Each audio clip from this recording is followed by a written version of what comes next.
Well, good morning, you all. Alien book today. Oh dear. It was a late one last night. About 1 o'clock by the time we got to bed. Watching my New Year's Eve celebrations, which were a bit strange because for the whole of my life, I've always watched New Year and generally tended to watch it on BBC One. The celebrations on the South Bank. Last night there were no people there. Last year I can't remember. No, really can't remember. But certainly last night there was no people there. And it was strange. It was weird. And it was not that much fun. Didn't really feel like New Year. And me and the wife saw New Year in ourselves with a glass of gin and tonic and a glass of vodka and lemonade. Vodka and coke even. A few nibbles. And then literally we turned the television off and we got ready for bed. We didn't get to bed till 1 o'clock, but we were tidying up the kitchen and bits and bobs and all the rest of it. So here we are now, 2022, and mentally I'm still, I don't know, 2021 was a bit of a non-event, a blur, wasn't it really? Things happened, lots of things happened, but I just don't feel physically and mentally like I've moved on from the beginning of 2020 because of the pandemic.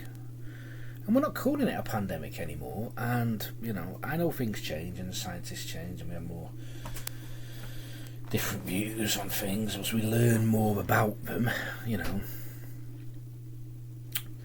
This is the thing, we didn't know much about COVID when it first came out, apart from the fact that it was a respiratory disease and it was putting people in hospital.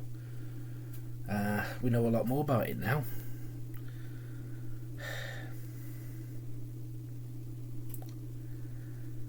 Things have changed. Our opinion, our attitude, our knowledge, our wisdom, our understanding about it have changed. We now seem to understand it a bit more, what it does, how it's transmitted, all that, and the fact that it mutates and variates and all that, and all the rest of it. I don't know, I just hope 2022 is the year that we...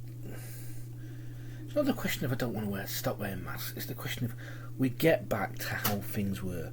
Large social events, large gatherings, even if you're not part of them, to watch the rugby on the television or New Year or whatever, and to have all them people there, would be great. But I've got a feeling it's not going to happen, and let me explain why. The COVID passports, the continual vaccination programme, the ongoing boosters and all the rest of it. I don't know.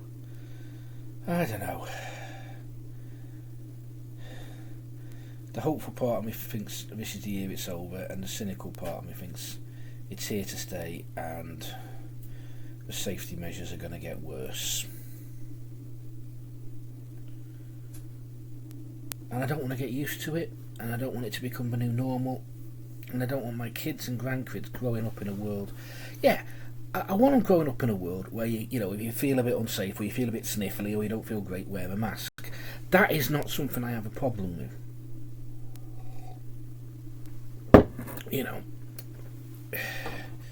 It's other things. I mean, it's like we've got the piece, we got the lateral flow tests.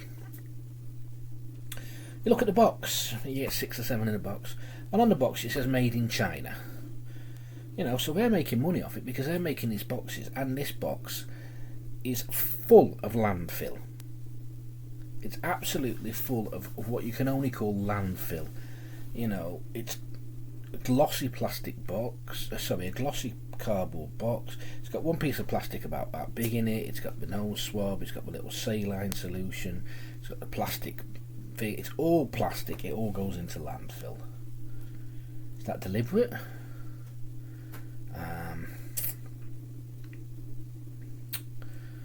I could think of another way of doing it. You have the test strip device, which doesn't have to be that big. You can slim that down, and then the swab. The most important part is the swab. So bear me out with this one. You have the swab. It's sealed so it can't be contaminated. You push it forward, up the hooter, down the back of the throat, and then you pull the swab right back into the test device, which may break a couple of seals, break a saline seal, and then break it into the testing area. See what I'm saying? So it's a one-piece device. You know, maybe like a long, maybe even a round tube. It doesn't have to be the rectangle, does it? It could be like a long round tube. Break, clear the swab, and then pull it back, click, click, click, through all its different compartments. That's my design for a better COVID test, or a less environmentally destructive COVID test. There you go. I've just come up with that off the top of my head on New Year's Day's morning, where I've had not a lot of sleep, and so the fact that it's a landfill thing it's a bit worrying.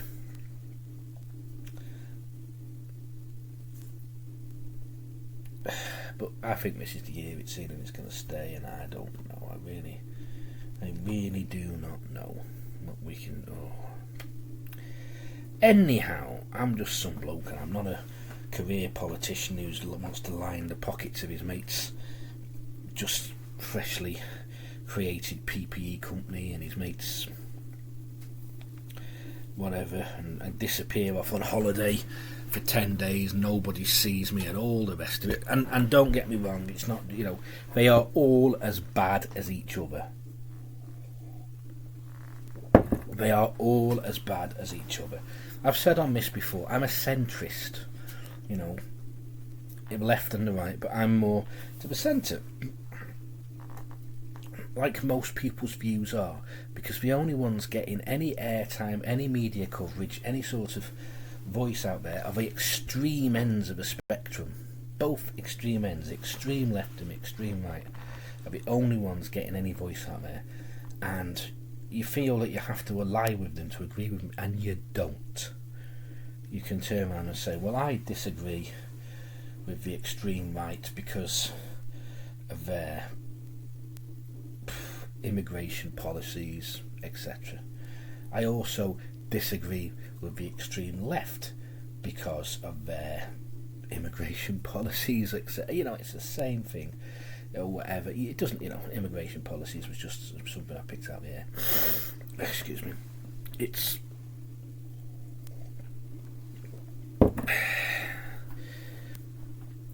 most people have centrist views. They want to be comfortable, they want to do the right thing, they want to be good people. And they're feeling, and as I've said it before, and they are feeling really underrepresented. And yeah, the Liberal Democrats, the centre they were supposed to be, but they sold themselves out, with a coalition, and they've just had a massive win in a by-election. But this is the thing that people now think it's a 2 or 3 party system, and people are voting for Lib Dem, not because they believe in Lib Dem, not because they want to vote Lib Dem, but because they don't want to vote for the other 2 parties, so they're voting for a third option. And there's plenty more than just a Lib Dem option. And my problem, is I've read the book Mindfuck about how antiquated and how underfunded and how ill-equipped to lead the country the Liberal Democrat, I was going to say high command then, they're just not moving with the times. And it's like we're saying, generals are always fighting the previous war.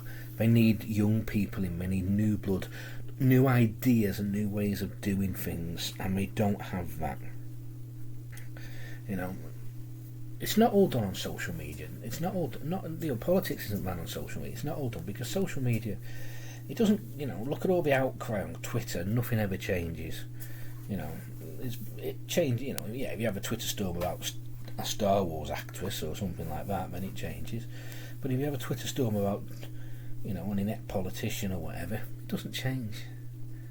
It's not run on, politics doesn't run on social media, and people vent their frustration on social media and think it does something, and it doesn't. Because they vent their frustration on social media about everything else, and sometimes things change, but it doesn't with politics. So what I'm basically saying is, if the Lib Dems want to be a credible force, they've got to update themselves, move with the times. I was going to say have a manifesto and stick to it, but even those, the manifestos of the politicians and the parties that win, they changed them at whim. The manifestos, nothing. They don't stick to their promises, do they? Think about it. I'm going to start really angrily ranting in a minute, so I'm going to say Happy New Year and peace out.